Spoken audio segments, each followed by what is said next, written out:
guess an opening question I had, because this is something that really drew me into Inspectres. So I saw this game years ago, but I just could never find it until recently when I actually put more effort into looking for it. Because it was such a genius concept for a indie role-playing game. But something that really was interesting to me was that, and something maybe you can chat a little bit about, so this is one of the few indie role-playing games that got a movie. I was only aware of this recently, that you guys got a small movie made out of this. I was wondering if you could say anything about that. Yes, we did. It's on Amazon Prime if anybody cares to check it out. With Inspectres, the movie, what was, like, I assume you weren't the producer on that. I'm assuming people, like, wrote to you and asked if they can use the Inspectre logo and, like, concept, or what was the conversation about that? Yeah, we were actually talking with this film company that was interested in another game we were working on, and that was just too technically, it was just too big. So they're like, well, we'll start with something smaller. Hey, what you got? And I said, well, I have this one about, ghosts and stuff. And they liked the idea, and they made it. I have a movie poster actually right behind me. I have a signed movie poster from the director, Darren. Very, very kind.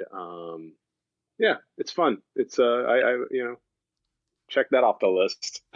Yeah. Movie made. We're starting this interview off. I kind of got a kind of easy question, kind of boring question. The rest of my cast got more interesting questions. But for you... Okay, well, let's skip to those then. Oh, we'll skip to this after this. The first one, which is what we always ask people. We could ask the more interesting ones afterwards. But what led you to writing role-playing games and starting a career off it? Because with a lot of indie game writers, it's a tough business to get into and actually have a career out of when you're not working for Wizards of the Coast. Right. Well, it's not a career. It's a hobby. And I got into the hobby because I was a nerdy 12-year-old, and my aunt bought me a copy of the red box of Dungeons and Dragons, and that was it. I actually didn't play D&D for like 8 years, 7 years, 6 years later. My first RPG I ever played was Ghostbusters, which tells you a little bit about what was to come, I guess. If I could skip in, Jared, this is Brad. One question I had is, there are a lot of influences in Inspectres, like obviously the paranormal TV genre, Ghostbusters and other movies from the 80s, maybe some games like Call of Cthulhu, stuff like that. What do you think the biggest inspiration for the game was? I can tell you what the biggest one, besides Ghostbusters, obviously, is... what is it called? It's called Crime Scene Cleaners. It was an HBO documentary that was on in 2000 or 1999, and I saw it. And I said, oh, I'm going to make a game about this, except it's not going to be cleaning up crime scenes. It's going to be cleaning up paranormal stuff. But it's going to be the exact same idea, where it's just a guy who goes, here's a business that doesn't exist, and I'm going to create it because there's a need. Because I think basically in his words, it's a long time since I've seen it, but he's like, people are unprepared to deal with the aftermath of a violent crime, and they're just unwilling to because of the, trauma involved. So they need somebody to do it for them. And he was surprised that the police, the city, whoever doesn't actually take care of anything if something bad happens in your home. So he's like, well, there's a business opportunity. And I said, that's a game idea. So yeah, Crime Scene Cleaners. That is actually more than Ghostbusters. It is the number one inspiration for Inspectres. So my first question is, we watch a lot of like reality ghost encrypted shows. Like, we love stupid stuff like that. And just like, what is your favorite of like the Ghost Hunter or Cryptid Hunter shows? Never seen any of them. Although a friend loves them and told me about them. She calls them Ghost Bros. That's it. Ghost Bros. Yes. So I made an Inspector supplement called Ghost Bros last year, I think, or a year and a half ago. But yeah, I've never watched any of those shows. I've seen parodies of them online. And I've seen, documentary, like mockumentary stuff like Blair Witch and stuff like that. But yeah, I don't watch a lot of reality shows except for cooking, survival, and drag queens. That's this is more of a comment than a question. Becky and our friend Karina, who played Moonshine, the two of them are obsessed with a show called Mountain Monsters, where they hunt Bigfoot through West Virginia. And how they doing on that? Do they catch Bigfoot? They have a lot of off-screen sightings. They set up traps, and it always gets away. That's actually why they chose the characters Sandwiches and Moonshine, because that's their fictional mountain monster character names, if they ever were on the show. And it's such. I think, Austin, you should run a game hunting Bigfoot sometime with this system, because it has everything like the confessionals and everything like that. I think it would be a lot of fun. That would be kind of interesting to play off. And I like that inspectors can have like so many different types of creatures. It's not just ghosts. It can have like the vampires and everything. Actually, the last game of Inspectors I played, I ran for some people, and they were dealing with Sasquatches. So some Sasquatches had taken over a playground and were chasing all the kids away. So the parents all got together and were like, "Get rid of these damn Sasquatches." And it turned out the Sasquatches were okay. They were good people. Oh. And, yeah, it was kind of it was a little slice of a modern day tension that I decided to the inspectors ended up defusing it, and everybody ended up getting together and having fun, because it turns out Sasquatches are awesome with kids. Oh, that's so wholesome. Is this going to be a DLC for the future's Sasquatch? This is just a random question, but no. Oh, too bad. It could be so Kino. It would be kind of cool. Anyway, so my big question for you is, why so, I guess, little in the way of like character creation? Was that intended, or was that just a product of what you created? What do you mean by that? Like, so, well, D&D, you spent... I'm going to say both. It was intended, and it was a product of what I created. Yeah. So my example here is D&D. You spend a lot of time with character creation. It takes like an hour and a half. Exactly. It takes fucking forever. You pick so many stats. Well, with this, you don't. You got to give the players something to do in that game, right? That's true. Boom. Thank you. I mean, what do you need? Like, you're playing a normal person who gets a job hunting ghosts. Everybody's pretty much the same. I mean, across the board, like, humans are basically all the same when you get down to it. I didn't feel the need to get super granular. You're not playing Navy SEALs. You're not playing, sorcerers. You're playing just schmoes. So I was like, there's 4 things that you could be good at. Most people are terrible at least one of them. Go. That's it. And that's nice about a lot of these indie role-playing games, which we only play games like this just because Dungeons & Dragons is too basic, but also character creation takes way too long. I love all these games that are very unique concept of creating characters. Like with this, we're able to create our characters just using small index cards, and it worked perfectly. My question. I created an index card game. Cool. Well, there's nothing wrong with that. It works. The thing I like about Inspector's character creation is the characters don't ever get better. That's my favorite thing about it, is there's no experience for the characters. That's what I enjoy too, just kind of reading through the rules, was that characters are always the same, but the franchise can kind of expand and do its own thing. That's what actually advances, is your franchise, which makes sense, because in like real life, the Hollywood like reality TV show, the company might expand and start making millions of dollars, but the reality TV show stars who actually make the show, they get squat and they don't actually gain that much money, or they don't really they gain money, but they don't gain experience. They can't get stronger. Well, I mean, they can get stronger if they buff up, but yeah. So I guess but they're usually paid to buff up, right? Yeah. Like they get access to the personal trainer from the studio. Yeah. I didn't care about any of that stuff. And also I wanted people to play multiple characters. I wanted you to feel fine if your character died, if something horrible happened to them and they got killed or hospitalized or put in jail or taken off to a, dimensional portal or whatever. You just just hire somebody else, because, people are expendable. Yeah, I mean, everyone except for Sandwiches and Moonshine is pretty much expendable. I'll agree with you. Sure. The character creation was kind of something that I had a question about. What do you like about the aspect of other characters having a say in the creation via the confessional section, where like they basically can give you a bad trait, And was there Yeah. a reason why you can pretty much do that at any time in the game at the DM's discretion? So like he pulls you aside, like we could be halfway in, we could be, 5 minutes in, and he could just say, what's something you don't like about Steve? Well, actually, that's the rule is the player gets to say. The GM doesn't get to say.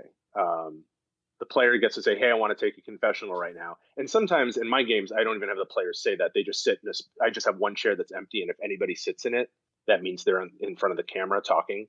So they just do it, and you get to do it once during a game session, and you can't piggyback on somebody else's confessional in the same scene. So there's got to be like a break in between. But everybody gets one. You can do it at any time. And the traits, it was just to mess with people. Just to mess with people. Like that. now, I'm going to say your character is acting goofy, so now your character's goofy. And you don't have to be goofy, but you do get a reward if you play your character goofy or whatever. But plus, if somebody gives you a terrible trait, you can just always get revenge on them. So you're kind of it behooves you to be somewhat kind, right? And also to do stuff that makes sense. And maybe they are being goofy and you just call them on it. That's the real intent is, wow, you're playing your character really goofy. I'm giving you that trait officially so we can make some money. Hey, Brad, you're playing your character as a crack addict. You're going to be a drug addict. Yes, I was. Well, that's what I kind of thought was kind of fun, was that, Travis, your character at one point was pulled aside and you labeled Moonshine as dim-witted, so that was Moonshine's new trait, was dim-witted. And I was kind of waiting for the point. Moonshine never took that opportunity, but I was waiting for Moonshine to kind of strike back at you and like go to the side with the camera and kind of give you a negative trait, which would have been kind of interesting. It would have been interesting, but that's the thing. We all thought you were the ones who gave us. We didn't think it was hit by his rules. We all thought you were the one giving us these times to say when we could give each other these traits. Well, there's not enough room in this small apartment to kind of have a separate chair, so I was just like, you guys can sit in your own chair and I'll kind of push it with this, because doing the actual play is a little bit different. It's a little bit harder for me to kind of force you guys into it just by yourselves. But it was just we didn't understand the rules, I guess. Yeah. Which is fine. It worked. Yeah, well, now you do it. Now you can get your revenge. Or Moonshine can get her revenge. Moonshine will get revenge. Also, don't forget, the player is not giving. The player is talking to the character is talking to the other players. So the character might be wrong, right? The character could be like, Sandwiches is dim-witted. No, you're wrong. You're just misinterpreted. Sandwiches is actually a Rhodes Scholar. However, if Sandwiches player is like, yeah, I like that idea, can go for it and get a reward at the end of the game. So it's because it's all character centric. It's their perception of reality, and they might be wrong. And I like that idea. I like the idea that the character is not correct. This is not something you roll for, right? This is the only time in the game where you can make stuff up and you don't have to roll for it, which means, is it right? Is it wrong? Well, it's up to the group, really. It's up to how they handle whatever you said. Or up to the individual player if they want to play dim-witted or be the smartest person in the world. Getting back to kind of what Travis was saying, I think that it is interesting that character creation is so simple, but there are a lot of other systems in the game that really flesh it out. So I feel like you end up having a character that's actually very nuanced, because you have like... Then I screwed up. No. Like with the franchise dice. I don't want nuance. Oh, yeah, that. Okay, yeah. Okay, not nuanced like stats and spells and things like that, but you've got the franchise dice, you've got the confessions. You have a lot of ways that you can build your character through the course of a game without really doing like the traditional stats and experience and bonuses kind of thing. Level up. Right. Because those are just numbers, and they don't really give you a lot when you're looking at your character sheet. But I think that's a really unusual approach in role-playing game, and I wonder how you found all those ideas and fit them together. Like, did you start with the idea of one of them and build a game around that, or were you looking for ways to solve those problems? So Inspectors started out as a name. I had a name, Inspectors, and I spelled it funny because I was like, okay, it's ghosts, that's funny. Inspectors, that's funny. So I bought the website, inspectors.com, in like 2000, and I didn't actually come up with the game rules until a year later. Originally, it was going to be a True Blood-esque world where it was going to be like Vampire the Masquerade, but everybody knows vampires are real because they've all like kind of come out. And so it's just people dealing with this world where ghosts and vampires and werewolves are just like out and known. And then I was like, oh, inspectors, no, you're investigators. And then there was the crime scene cleaners doc, and that, that made the game happen. The first mechanic I actually came up with in the game was the credit card. I was like, what if your company had a bunch of cards, credit card, a library card, a gym card, and you used those as a currency that all characters could use as a currency to improve themselves during the game temporarily. And then if you did well as a company, you could put the resources back into those. And if you did poorly, then your resources are now expended. That's the first thing. I was on a boat when I came up with that. I think that's really cool. I've seen a lot of interviews with, I'm more of a board gamer than a role player. Austin got me to go on this podcast with him as a guest, as somebody who's kind of like learning role-playing games. But I know in board gaming, a lot of board game creators choose to set their games in the 1960s so they don't have to deal with cell phones or technology like that. So I think that that's a really just cool thing. Yeah, basing around the credit card is an interesting concept, actually. Yeah, Well, definitely. it just made sense because it's about a business. So I'm like, okay, so that means you have a bank account, you have a credit card, you have the company credit card. Who controls the company credit card? What do people spend money on? Is that okay? Like, can you actually write this stuff off at the end of the year? So it became this weird little business sim. And then I, said, oh yeah. Characters too. What do they do? And then it got easy. My question for you is, and we've been talking about how your game is very unique for what it is, but because our podcast is all about indie role-playing games that aren't Dungeons & Dragons, and that game is the most popular role-playing game in the world for reasons, loved by millions of people worldwide, which is great. But when you started creating role-playing games, and maybe you're just doing it just with the sole purpose of creating this one, but what was your mindset of like, how am I going to create my game system so that it's very different compared to the world's most popular role-playing game? Well, I've met very few people who've played D&D, and I bet you have too. But maybe that's a topic for another podcast. Yeah. I bet you if you talk to anybody who says they play D&D, it's the equivalent of talking to somebody and asking them, oh, do you play Monopoly? And they say yes. And then you say, okay, what does free parking do? And they will all give you a different answer. Do you guys know what free parking does? Nervous laughter. Not Mr. really. Board Gamer? Yeah, Oh, Mr. Yeah, Board nobody Gamer. does. Guy There's a who rule. owns a board game store. I specialize in Euro games. Oh, okay. Making excuses now, I like it. No, Monopoly is trash. So- It is. Oh, well. I Well, mean, it's trash because everybody gets that rule wrong. But anyway, be that as it may, no. I don't worry about making a unique game system. I don't really care. I'm not trying to compete with anybody else. I'm not trying to fix anybody's dumb, broken game. I'm just trying to make a game that I'd want to play. And since I hate role-playing games, that can be difficult. But eventually, I kind of stumble around and create something and then go, okay, that's not terrible. I would maybe play that. Yeah. It sounds like you And have move played on to it. the next one. Yeah, because like I went to school for film and stuff, and I felt like the best way of writing a script is to just write the script of a movie you would want to see, not of what anyone else would want or what would be the best for an audience to see, but like the movie you would want to see the most. You get the most inspiration from that because you take your own personal preferences from movies and scripts and everything, and what kind of makes you a writer and put it into this work of art. So it sounds like for you took everything about role-playing games and just games in general and made the game you would want to play the most. Yeah, they're more like little thought experiments. Like, okay, what if there was a game where there was one character that was a business and you had to worry about the finances of that business? Every game I've ever made, there's some weird little mind puzzle behind it where I'm like, okay, can I figure out how to make this work? So that's half of it right there, is just, can I actually make this happen? And who cares if it's good? And definitely who cares if it's fun? I mean, that's the last thing on my mind, is if it's fun. And then it just, you just do it.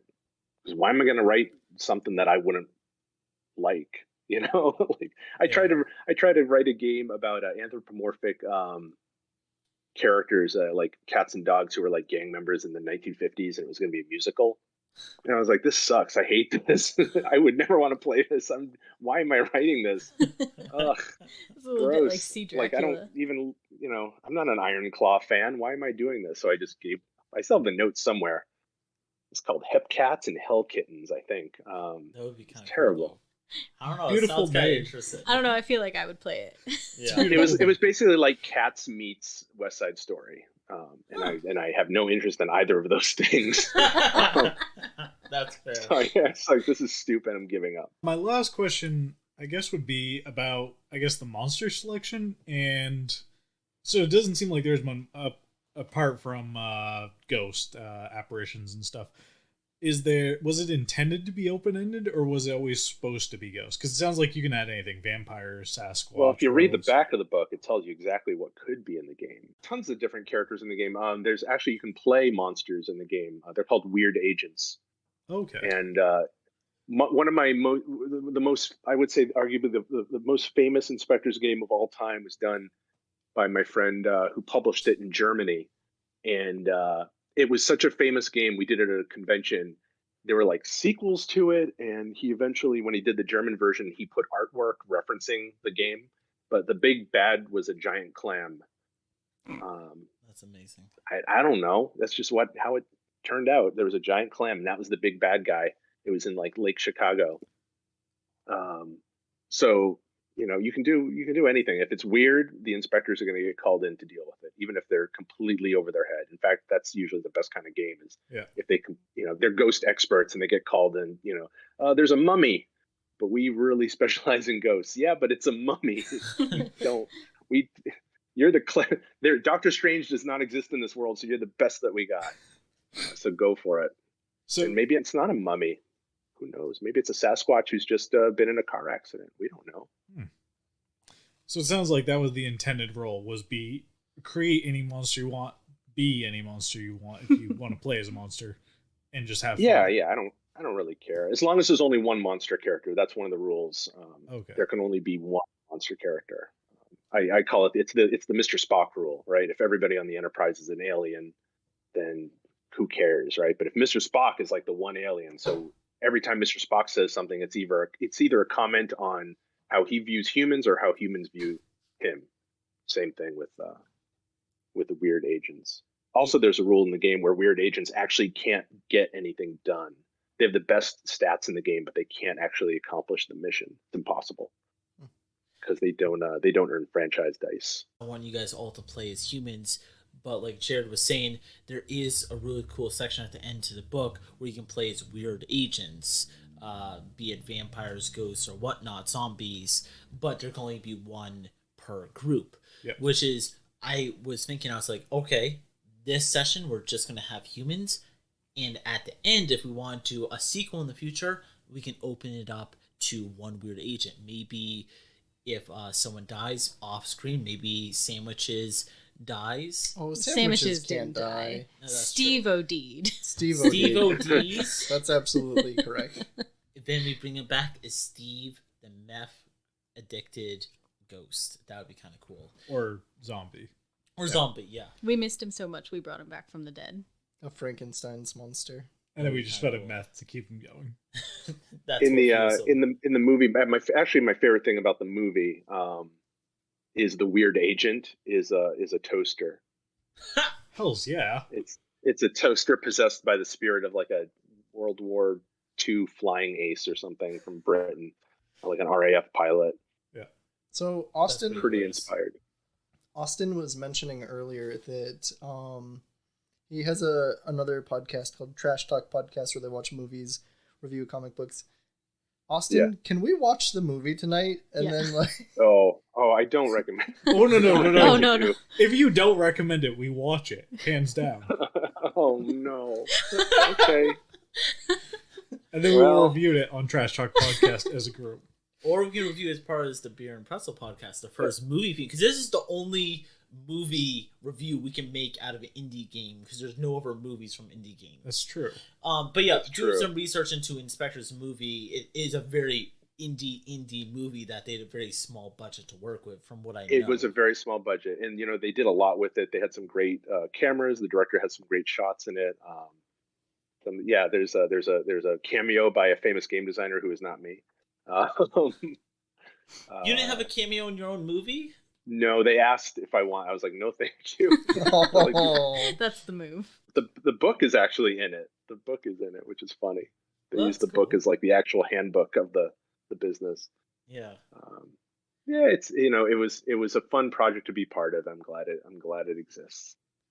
So this game, it has a lot of very unique, as we've been talking, very unique mechanics in it. You were talking about something that I thought was really cool was the credit card, the library card, the gym card, which are just extra. Like for us, we just wrote them on index cards and we put a couple of dice on them, and then people can take dice off them to add to their roll, especially if they're stressed.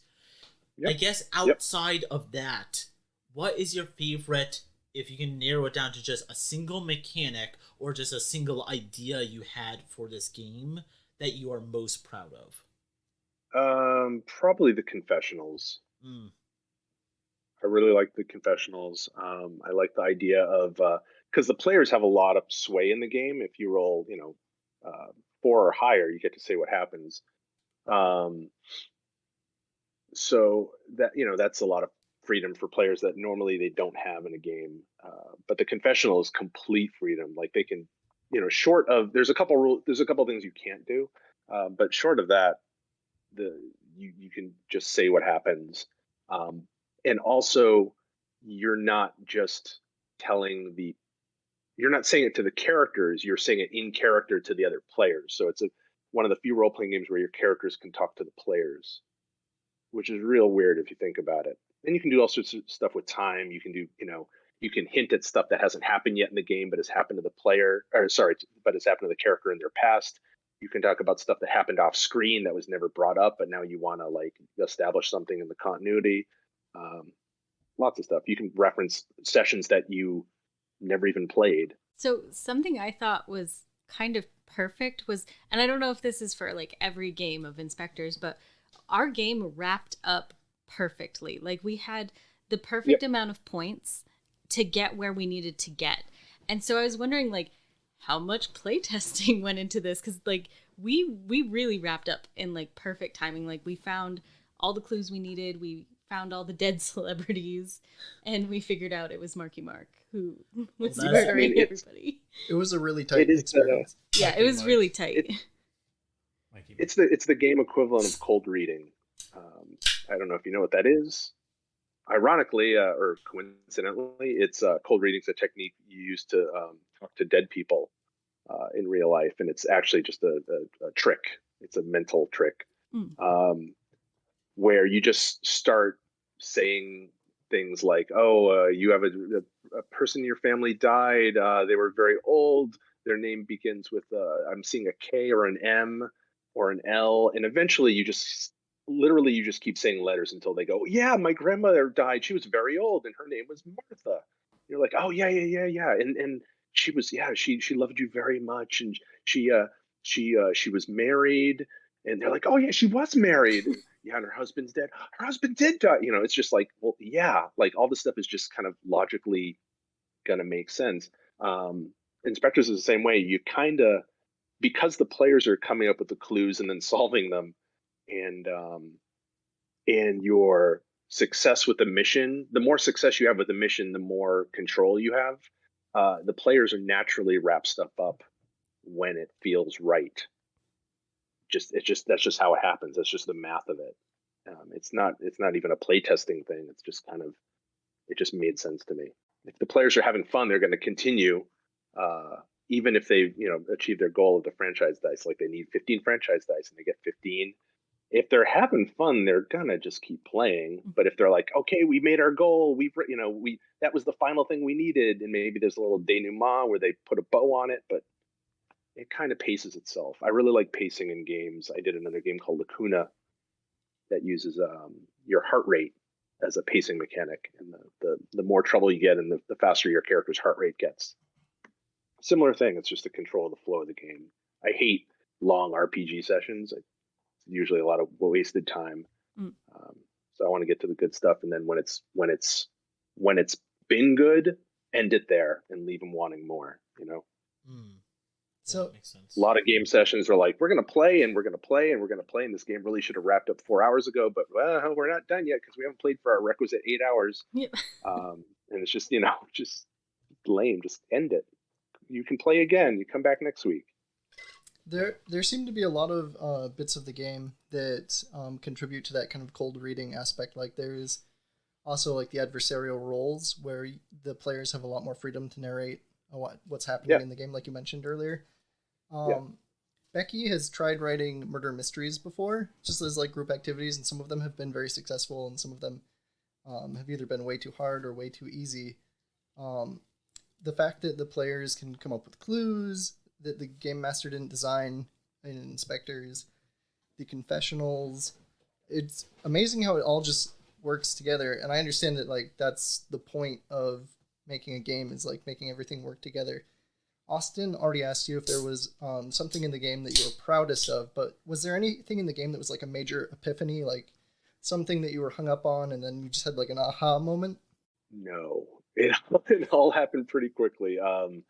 Being able I don't like Call of Cthulhu. The inspiration comes from Call of Cthulhu only in the fact that I don't like that game at all. And I think that's another podcast. We could talk about that. But I didn't want the Monster of the Week problem where, the GM comes up with a problem. Here's the monster. And then there's clues. And you have to figure out the clues. And there's a little trail of breadcrumbs. And if you don't find the breadcrumbs, the GM has to kind of, kick it out from under the bed so you can see it. Or if they think you're solving it too quickly, they have to add extra things. It's just like, just stop. So what is the problem? What do you guys think it is? Let's find out if you're right or not. So was Roll the dice. that shared narrative intentional from the beginning, or was that something that developed during the process of making the game? That actually came from another game I was working on, except it seemed to work better in this one, and I kind of tightened it up in Inspectors. In the other game, it was a little more loosey-goosey. It was like, I don't even remember the rule. It's been so long. But Inspectors, it's just like straight 1, 2, 3. GM says what happens. 4, 5, 6. Player says what happens, with a little wrinkle on either side, depending on if you roll a 4 or a 3. And then the stress rolls to make life interesting, and also to give the GM something to do, because they don't really do anything except start the game and play some NPCs. Taking a quick detour from Inspectors. Good, because that game sucks. I'm so bored of it. Well, we loved it. So, well, it's new to you. I've been around it for 20 years. That's fair. That's fair. I'm not sure if this game that I'm about to talk about is newer for you or even longer in the past for you. I think it's newer, I hope. I was wondering if, because every other week I pitch a new one-shot role-playing game to the rest of my cast, and we decide to play it or not. I was wondering if you do a brief little pitch, I guess, to why we should play, because it's a game that I downloaded and started reading. I think it would be really fun to play, of Parsley, the game that... Oh, jeez, you have me worried. Yeah, Parsley. Yeah, everybody should own a copy of Parsley. It's the greatest game ever invented. Yada, yada, yada. $30 off my website. You get the PDF for free. Great. So great. It's perfect. It's perfect game. Perfect game. What do you want to know about Parsley? Why is it the perfect game? Tell me. These guys know nothing about it. I know a lot about it because I've been reading it, but these guys they're out of the loop. They know nothing about this. I want to hear a sales pitch. Tell me. Austin. So Parsley, it's really simple. It is a live-action computer-based text adventure. It's a live-action version of computer-based text adventure games from the 80s, where the players are the players of the game. They each take turns entering commands at the keyboard, except instead of actually typing your commands on a keyboard, you're saying them to a human who's pretending to be a dumb computer from 1983. Austin. One player says go north, one player says get lamp, one person says fight troll, whatever. and the host of the game, the parser, responds to them as a dumb computer from 1983, who has this adventure kind of laid out before them, but has to interpret what the players is telling them. And there's 12 adventures in the book, and there's more on my website. And it's a game you can play with any number of people, and I mean any number of people can play. My record is 470 something. Wow. Damn. Wow. And you just need two, minimum of two, and people can jump in and jump out of the game at any time. It's great for like car trips. It's great. People play it in the lines waiting to get into Hall H at San Diego Comic-Con. It's great. 400, is that like a Guinness World Record for RPG participants? That's it wasn't actually witnessed by Guinness. It probably would have been otherwise. I know I think it's Tracy Hickman does a murder breakfast at Gen Con and gets a lot of players, but I think that Parsley game had even more. Wow. Yeah. Austin, we have a record to break. Make some friends. That's a lot of friends I gotta make, Travis. You're the face, and you can also Austin. play it online, which has been really good. At the start of the pandemic, I put up Action Castle and the basic rules of Parsley on my site for free, which you can still download. So it's really good to play on Zoom. You can play it over chat. You can play it on video. You can play it. People play it through email or forum posts or Reddit threads, or as long as you can communicate with somebody, you can play. So what do you guys? There's actually a really sad / heartwarming story about a person who had a friend who was in the hospital and could not, because of immune disorder, they couldn't actually be with them. So they played literally through like a window, with them on one side and the friend on the other, but they were still able to play this game together. One I kind of thought of while talking about this. What is one thing you would change about the game if you could go back? Well, I actually did change it because I wrote Inspectres for 2021, the 20th year anniversary edition, which I then canceled because it just wasn't coming together and I was sick of it. Some people have a copy of it. Not a lot, but a bunch of people got it. Time. There's no mechanics for time. And in a game about money and dealing with customers and operating a business, having time not come up in the game at all as a mechanic or as a resource was something I regretted and tried and failed to implement. Okay, yeah, it does sound like it'd make it more interesting if you could implement that. Well, it makes it harder. Yeah, harder. It makes more it more interesting. interesting. It makes it harder, but I kind of went overboard with some of the explicating in that edition, which is part of the reason I just bailed on it, because I was like, you know what, this is becoming not fun, or even less fun than the actual game. So that is actually one question I had is, when you're working on a project like this, how do you decide when it's done? Like, how do you stop tinkering with it? This is going to sound kind of snotty, but it's done when somebody has paid money for it. That's when it's done. It's like, oh, I guess it's done. I put it up online and somebody bought it, so that's sense, yeah. what is now official. Writers out there who want to get into the indie game world or writing their own role-playing games, what is any piece of advice or any tips or tricks you would say to those writers who want to take their big idea they had and translate it to a indie role-playing game that they would probably fund with Kickstarter or something else? Okay, 1, don't use Kickstarter. 2, don't listen to anything I have to say as far as advice. 3, read Understanding Comics by Scott McCloud. And 4, just finish it as quickly as you can, and don't worry if it's good, because it's not going to be good. But it could be, but it could become better. So just get it done. Jared, thank you very much for coming on our show. And where can Wait, this is a show? I'm on a show? Oh shit. Yes, we forced you on to this at some point. You haven't I thought we were just having a friendly chat. I thought you guys were just curious about my games. Oh no, I feel awful. Oh, wait, let's redo this. All right, let's start over, guys. From the top. What was your first question again? Professional time. So I was on the show, and it turns out they were recording it the whole time. Wow, I'm a real asshole. Oh, shit, I can't give myself a trait. I'm sorry. Okay, the host is a real asshole. All right, that's fair enough. I think It's everyone true. else would agree with that. It's more than true. It's spot on. Where can people find your website, but also Inspectors and the other games you have written or are going to write in the future? That's very forward thinking. Games I'm going to write in the future. Inspectors.com is the easy way. You can just Google me, my name, it'll come up. Or my website is memento-mori.com, but nobody knows how to spell that. So just go to inspectors.com, which also nobody knows how to spell because it's spelled different than you would expect it to. Because I'm a marketing genius.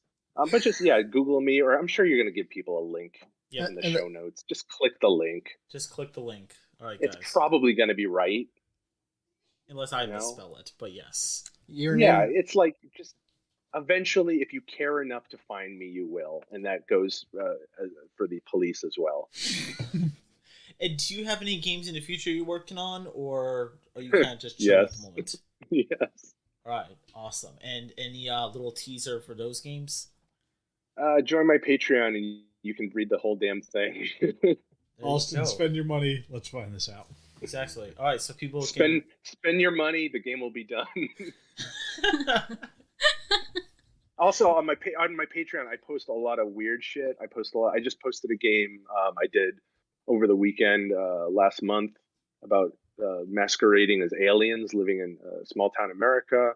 I've got my mega opus I've been working on for 5 years. I just put up playtest rules, and I occasionally post notes from games that never got released, like my Night Watch game, or games that just were lost to time, like old stuff from the 2000s. So yeah, $3 a month. What do you want? Yeah, fair enough. You can get a whole lot for just that. All right, guys. Yes, I mean, it's all relative. It's all relative. And I'll be posting, if like what he said, if you guys can't spell the name of Inspectors or his website, I'll post a link below, and also Jared's Patreon, where you can check out all the cool stuff he's making there. Jared, thank you very much for coming on our show. Thank you, Austin. It was a pleasure to meet everybody. Awesome. I'm a little disappointed I could not speak to Mr. Busey, but I guess he was busy. I was trying to actually, there's a website, Cameo, where you can get celebrities to read things off, and I was actually going to pay him to do some of the lines for the Inspectors episode, but his Cameo is $350, and I was like, I am unfortunately not going to pay that. So that is incredibly reasonable. Yeah. I was thinking it was going to be $800. I was like, $350? That's nothing. Yeah. I mean, this interview is going to cost you $4. Yeah. Gary Busey for $350? That's a steal. Yeah. Well, how about Jake? What's Jake going for? More or less, do you think? A lot less. I'm sure a lot less. Really? You think? Oh yeah. Okay. He doesn't have that. He's in a lot more movies, charm. Yeah. Oh, good old Gary Busey. Wait till people see what's going to happen next in our next Inspectors episode with our good friend Gary Busey. But yeah. Cannot wait. Yeah, it's going to be good. But yeah, thanks for everyone for listening. This is Austin, Brad, Travis, and Becky, and of course Jared from the Beer and Pretzel Podcast. And the Sasquatches. And the Sasquatches. And Moonshine and Spirit. Sasquatches. Yep. Good old sandwiches. And Moonshine and sandwiches. Of course, you can't forget them.